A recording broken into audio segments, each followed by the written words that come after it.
Everyone, welcome to the DK classes 93।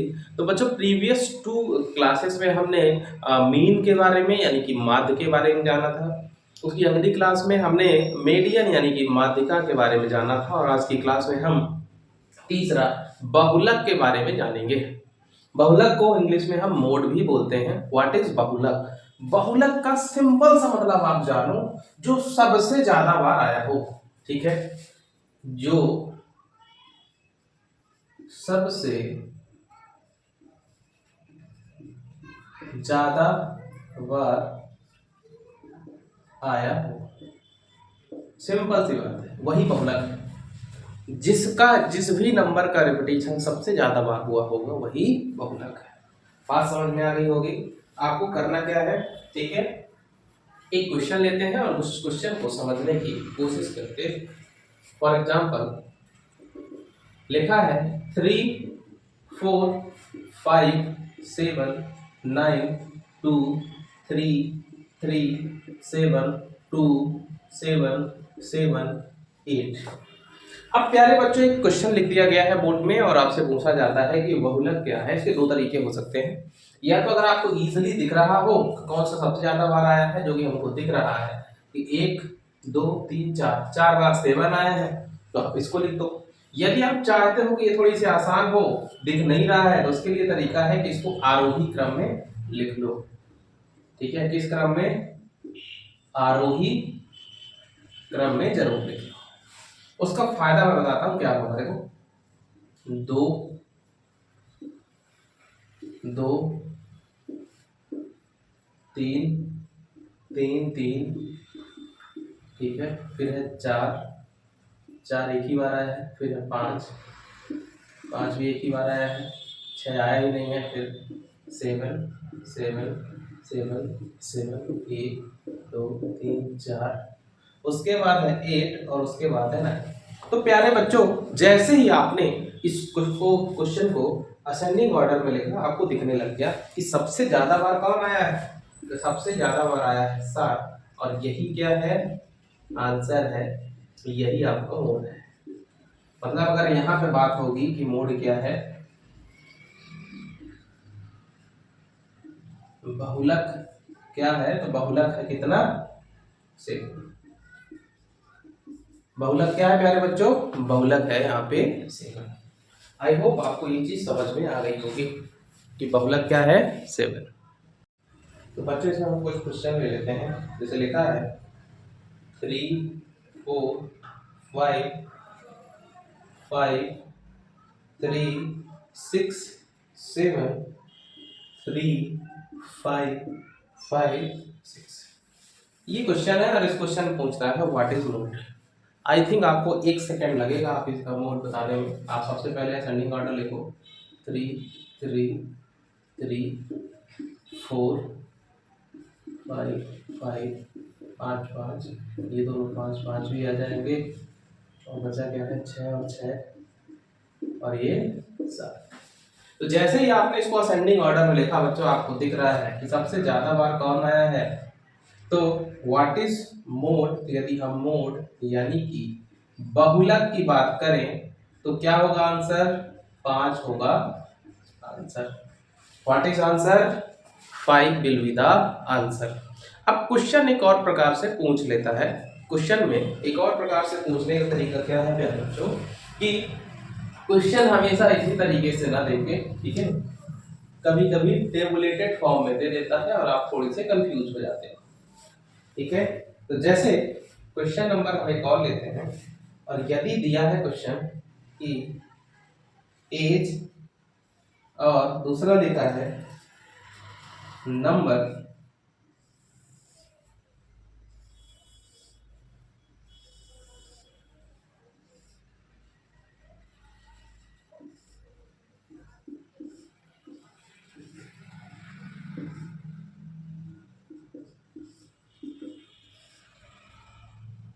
समझिए, question लिखा है 7 6 6 7 9 और 5। ठीक है, इस तरीके का एक क्वेश्चन आ जाएगा और आपसे पूछेगा कि मोड क्या है, व्हाट इज मोड, यानी कि बहुलक क्या है। और प्यारे बच्चों, यदि आपसे बहुलक पूछा जाता है कि बहुलक क्या है, तो आपको करना क्या है, ठीक है, आपका क्वेश्चन समझना ही सफिशिएंट है इसका आंसर देने के लिए। ये बता रहा है कि जो 6 की एज वाले बच्चे हैं, ठीक है, number of children, number of children, बच्चों की संख्या है ये, और ये एज है। अब बहुलक सबसे ज्यादा अगर हम देखें तो उस तरीके से तो एक में से एक तरफ से सबसे बड़ा नंबर क्या है, 11, लेकिन 11 तो आंसर है नहीं। क्यों आंसर नहीं है? क्योंकि हमको पूरा प्रोसीजर फॉलो करना पड़ेगा। एक बात बताओ, सबसे ज्यादा रिपीटेशन क्या हुआ, ये है क्वेश्चन बता रहा है कि ये एज है, तो 6 की एज के 7 बच्चे हैं, तो 6 6 6 कितने बार आया, 7 बार आया। 7 की एज के जो है 6 बच्चे हैं, तो ये 7 6 बार आया, 8 6 बार आया, 9 7 बार आया, 10 9 बार आया, 11 5 बार। तो सबसे ज्यादा बार क्या आया, सबसे ज्यादा बारंबारता क्या है, तो सबसे ज्यादा है 9, लेकिन 9 बार क्या आया है, तो 10, तो 10 यहाँ पे क्या हो जाएगा, बहुलक। बातों को समझने की कोशिश करिए। अगर हम इसको उसी तरीके से लिखें जैसे पुराना क्वेश्चन पूछा गया था, तो कैसे लिखेंगे, जैसे 6 है तो ये कितने बार आया है, 7 बार, 1 2 3 4 5 6 और 7। 7 कितनी बार आया है, 1 2 3 4 5 6 बार आया है, ठीक है। 8 कितनी बार आया है, 1 2 3 4 5 6 बार आया है। 9 कितनी बार आया है, 1 2 3 4 5 6 7 बार आया है। 10 कितनी बार आया है, 9 बार, 1 2। तो सबसे ज्यादा बार कौन आएगा, 3 4 5 6 7 8 9, 1 2 3 4 5 6 7 8 9 बार आया है। और 11 2 3 4 और 5। तो भैया सबसे ज्यादा बार क्या आया है, तो सबसे ज्यादा टाइम्स जो रिपीट हुआ है वो कौन सा नंबर है, 10 है, जो कि कितने बार रिपीट हुआ है, 9 बार आया है। तो बहुलक क्या हो जाएगा, 10 हो जाएगा। बहुलक क्या हो जाएगा, 10 हो जाएगा। आई थिंक आपको चीजें समझ में आ चुकी होंगी, ठीक है। तो बच्चों यहीं के साथ अपना बहुलक जो है समाप्त हो जाता है। अब हम बहुलक समाप्त करने के बाद कुछ छोटी छोटी चीजें, तो मतलब देखो हमने 7 चीजें टोटल बोली थी, जिनमें से 3 को हमने सक्सेसफुली कंप्लीट कर दिया है, मीन मीडियन और मोड, ठीक है, मीन मीडियन और मोड। अब हम आगे बढ़ते हैं और कुछ और चीजें पढ़ने की कोशिश करते हैं। तो नेक्स्ट टॉपिक है बच्चों रेंज, सीमा, परिसर, ठीक है, रेंज सीमा परिसर।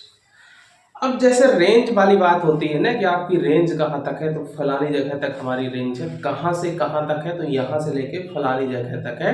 उसी तरीके से हमको ये देखना है कि मिनिमम वैल्यू, मतलब मिनिमम वैल्यू और मैक्सिमम वैल्यू, हमको 2 चीजें देखनी है जब भी हम रेंज की बात करेंगे। तो ठीक है, जैसे एक क्वेश्चन हम ले लेते हैं, उस क्वेश्चन के माध्यम से समझने की कोशिश करेंगे, या इसको फॉर्मूला लिखना हो, मैक्स माइनस मिनिमम, यही क्या है, अधिकतम मान माइनस न्यूनतम मान आपको रेंज बता देगा। जैसे क्वेश्चन लिखा है 3 4 7 6 9 2 7 6 7 5 4 3 2 12।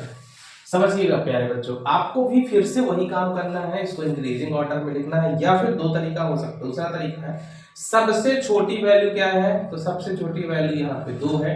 सबसे बड़ी वैल्यू क्या है, तो सबसे बड़ी वैल्यू 12 है। 12 में से 2 को घटा दोगे तो आपका रेंज आ जाएगा। Maximum value minus minimum value will be the range of question, will be the range of question. तो आप एक तरीका ये अपना सकते हैं कि सबसे बड़ी वैल्यू लो और सबसे छोटी वैल्यू लो और उनको घटा दो। यानी कि अगर हम यहाँ पे रेंज कैलकुलेट करना चाहें तो रेंज क्या होगी, 12 माइनस 2 यानी कि 10। कितनी होगी, 10 होगी। 12 में से जब 2 को घटाएंगे तो कितनी वैल्यू आएगी, तो 10 आएगी। कितनी आएगी, 10 आ जाएगी। तो सबसे पहले आंकड़ों को आप क्या करेंगे, ठीक है, सबसे पहले आंकड़ों को आरोही क्रम में लिखो, ठीक है। उसके बाद प्रोसीजर क्या अपनाओगे, नंबर 1 आंकड़ों को आरोही क्रम, आरोही मतलब असेंडिंग ऑर्डर में लिखोगे, बढ़ते क्रम में। और दूसरा क्या है, मैक्सिमम माइनस मिनिमम करोगे, आपका आंसर अपने आप आ जाएगा, ठीक है। एक और क्वेश्चन लेता हूं टेबुलेटेड फॉर्म का, फिर उसके बाद ये सीमा वाला भी फंडा खत्म हो जाएगा, ठीक है। टेबुलेटेड फॉर्म का क्वेश्चन ले लेते हैं बच्चों।